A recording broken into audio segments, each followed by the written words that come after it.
Hello my dear students, welcome to MPSC 3। आज हम लोग वेक्टर्स का थ्योरम 2 देखने वाले हैं। ठीक है, this is very important for your board exam. It can come for 3 marks. Okay, in your board exam.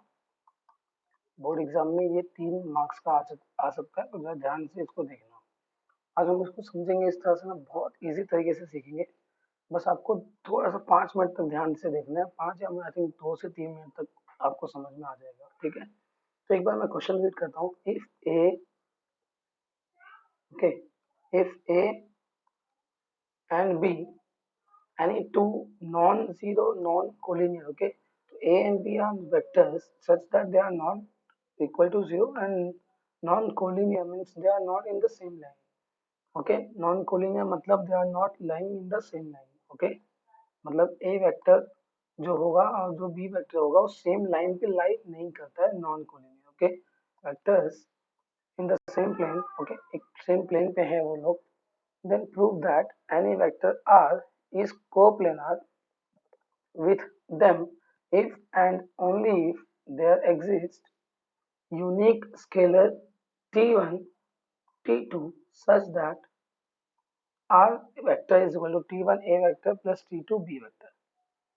This is your question. तो यहाँ पे आपको दो चीज समझना है कि जो वेक्टर्स होंगे वो नॉन कोलिनियर नॉन जीरो है और सेम प्लेन में लाई करते हैं। ठीक है, आपको इसको मैं बहुत इजी तरीके से समझाने की कोशिश करूंगा, जरा ध्यान देना सभी लोग। सबसे पहले आप यहाँ पे क्या करोगे, let A B and R vectors जो हैं, वेक्टर्स आर कोप्लेनार, ये आप अज्यूम करोगे। ठीक है, मतलब ये सब सेम प्लेन में लाई करते हैं। सो देयरफॉर इसके बाद आप एक डायग्राम, तो यहाँ से देखो मेन चीज है ये डायग्राम। अगर ये डायग्राम आपने याद कर लिया तो समझ लेना आपने इसका पूरा कॉन्सेप्ट भी याद कर लिया। ठीक है, तो ध्यान से देखो, मैंने ए वेक्टर बनाया,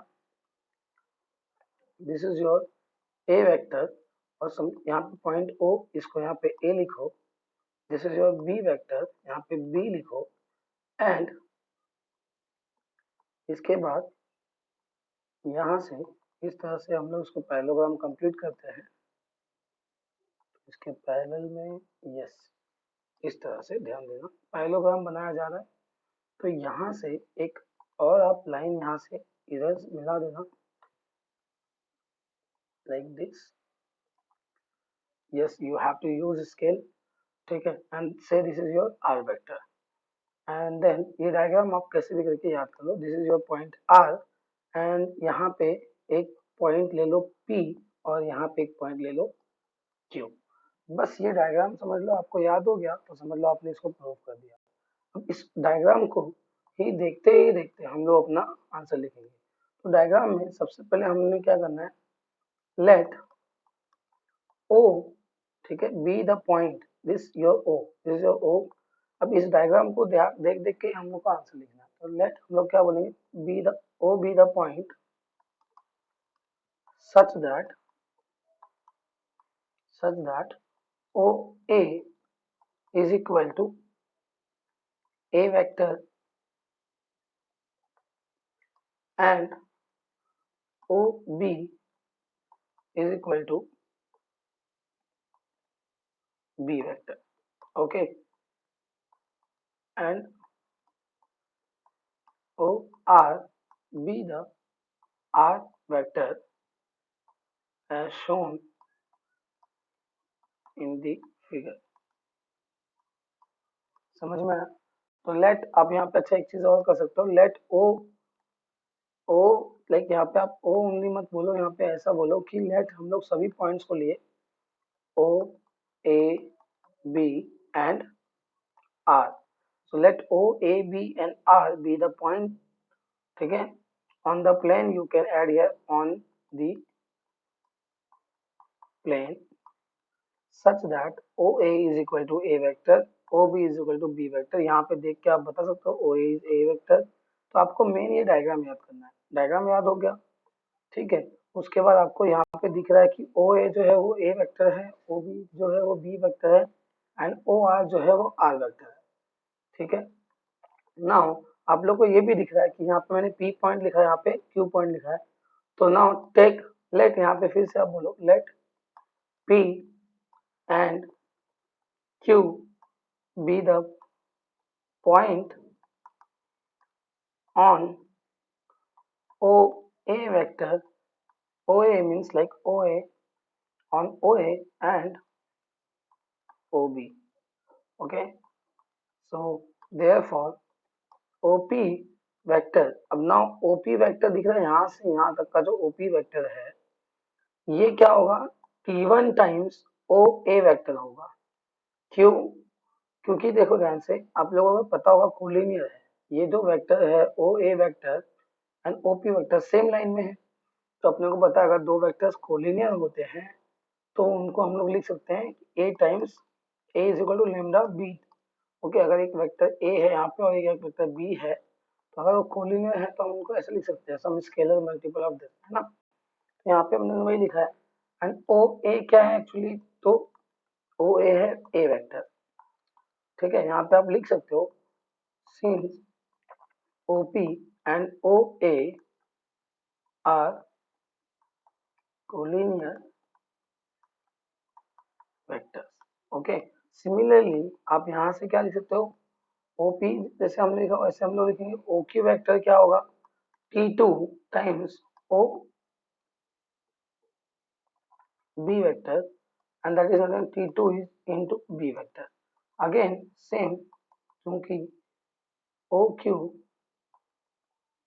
and OB are collinear, means अगर सेम लाइन पर है तो वो कोलिनियर है, और कोलिनियर कंडीशन हम लोग लिख सकते हैं। यस ऑब्वियस है, यहाँ पे T1 T2 क्या है, सो T1 and T2 you can write where T1 and T2 are non-zero scalars. Okay, non-zero scalars. सो यहाँ पे ध्यान से देखने के बाद अभी आपको अगर ये दिख रहा है, हम लोगों ने क्या किया, हमने ट्रायंगल ये पैरेललोग्राम बनाया, पैरेललोग्राम बनाने के बाद हमने सब नेमिंग कर लिया। तो ये पैरेललोग्राम याद करना है, ओ ए ओ बी, फिर यहाँ पे क्यू लेना है, यहाँ पे पी लेना है, and this is O A vector and O B vector, O R को आर वेक्टर। उसके बाद ये हम लोग ने लेट कर लिया सेम चीज, फिर P and Q be the point on the O and OB and they are collinear, फिर हम लोग ने लिख लिया डायरेक्ट देयरफॉर बोल के कि OP और OA में रिलेशन क्या होगा, T1 टाइम्स होगा, बिकॉज यहाँ पे एक कोलिनियर है तो सम स्केलर मल्टीपल होना ही पड़ेगा इसको कोलिनियर की वजह से। ओके, नेक्स्ट सिमिलरली इसको भी हमने लिख लिया। अब T1 T2 क्या है, नॉन जीरो स्केलर्स है। अब यहाँ पे आप लिखोगे by vector addition, by vector addition of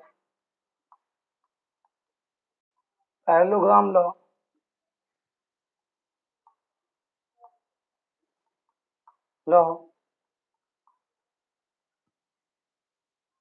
आप बोल सकते हो यहाँ पे कि OP प्लस OQ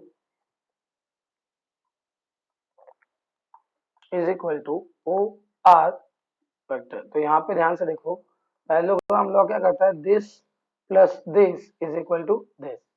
ओके, तो जस्ट हमने वही लिखा है। तो यहाँ पे आप ध्यान से देख सकते हो कि OP क्या है एक्चुअली, तो OP is nothing but T1 A vector and OQ T2 B vector and OR is nothing but R vector। तो यहाँ पे आप देख सकते हो हमने प्रूफ कर दिया कि R वेक्टर जो है वो T1 और T2 A times like T1 A times plus B T2 B times vectors में, यहाँ पे हमने प्रूफ कर दिया। अब नेक्स्ट क्या करना है यहाँ पे, यूनिकनेस।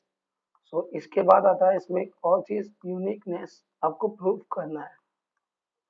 यूनिकनेस बहुत इजी है, तो आप बोलो suppose R vector is equal to T1 A vector plus T2 B vector. This is the equation number 1, and R vector is also S1 A vector plus S2 B vector. This is the equation number 2. Just subtract, यहाँ पे आप लिख सकते हो subtracting S equation 1 from 2 तो ये क्या आ जाएगा, R minus R zero vector is equal to 2 में से हम लोग सब्ट्रैक्ट करें तो S1 ए वेक्टर है ना plus S2 B vector minus T1 A vector minus T2 B vector.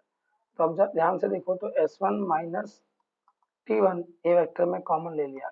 आप समझ में आया क्या किया मैंने यहाँ पे, इन दोनों को साथ में लिख के ए वेक्टर कॉमन लिया plus S2 minus T2 B vector को मैंने कॉमन ले लिया, तो is equal to zero vector. अब जैसा कि अपने को पता है कि A vector and B vector non collinear है, ठीक है, non collinear it is given in the question only. तो आप डायरेक्ट बोल सकते हो कि S1 minus T1 equal to zero, ठीक है।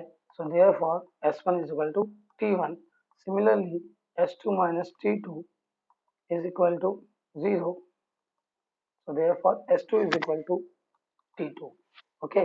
so आप जस्ट यहाँ पे बोल सकते हो now therefore, यहाँ पे लिख सकते हो therefore uniqueness